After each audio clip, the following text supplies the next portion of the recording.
అండి నమస్తే అండి. జంతర్ మంతర్లో నీట్ పేపర్ లీకేజ్ గురించి అని చెప్పేసి ఏదైతే స్టూడెంట్స్ నిరసన తెలుపుతున్నారో ఆ విషయం అందరికీ తెలిసిందే. అయితే నిరసనని బీజేపీ పార్టీ నుంచి అయితే ఎలా పరిగణిస్తున్నారు అంటే నేరస్తులుగా పాకిస్తానీయులుగా పరిగణించడం జరుగుతుంది, అలానే అభివర్ణించడం కూడా జరుగుతుంది. మరి దానిపైన మీ అభిప్రాయం ఏంటి? అసలు అది కరెక్టా కాదా అని? ఇప్పుడు పేపర్ లీకేజ్ ఏదైతుందో, నీట్ ఎగ్జామ్ ఏదైతుందో అది పేపర్ లీక్ అయిందనే విషయం అందరూ తెలుసు. సో విద్యార్థులు చాలామంది చనిపోవడం జరిగింది. సో అది తప్పు పొరపాటు అయిందని చెప్పి వాళ్ళు బీజేపీ పార్టీ ఎవరైతున్నారో వాళ్ళు ఒప్పుకోవాలి. వాస్తవంగా ఆ ధర్మేంద్ర ప్రధాన ఎవరైతున్నారో విద్యాశాఖ మంత్రి ఆయన ఇమీడియట్లీ రాజీనామా చేయాలి అని డిమాండ్ చేశారు. సో అందుకే కదా చలో పార్లమెంట్ సంబంధించింది పెడితే పట్టించుకోకుండా మళ్ళీ మీదంగా దౌర్జన్యంగా కొట్టడము, హింసాత్మకంగా చేయడము, ఒక్కొక్కరి కాళ్ళు తలకాయలు పలికేటట్టు కొట్టడము. సో ఇది దుర్మార్గమైనటువంటి చర్య.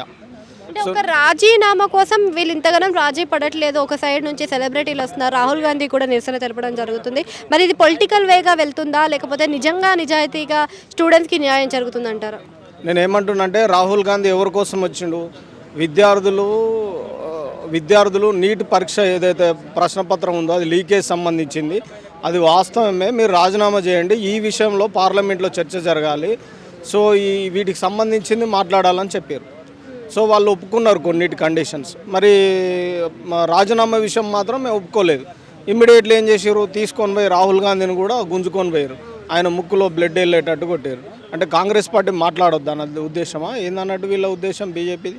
సో ఖచ్చితంగా మాట్లాడాల్సిందే, ప్రజల కోసం కొట్లాడాల్సిందే, విద్యార్థుల పక్షాన ఫైటింగ్ చేయాల్సిందే. కాబట్టి సో కాంగ్రెస్ పార్టీ టేకప్ చేసింది.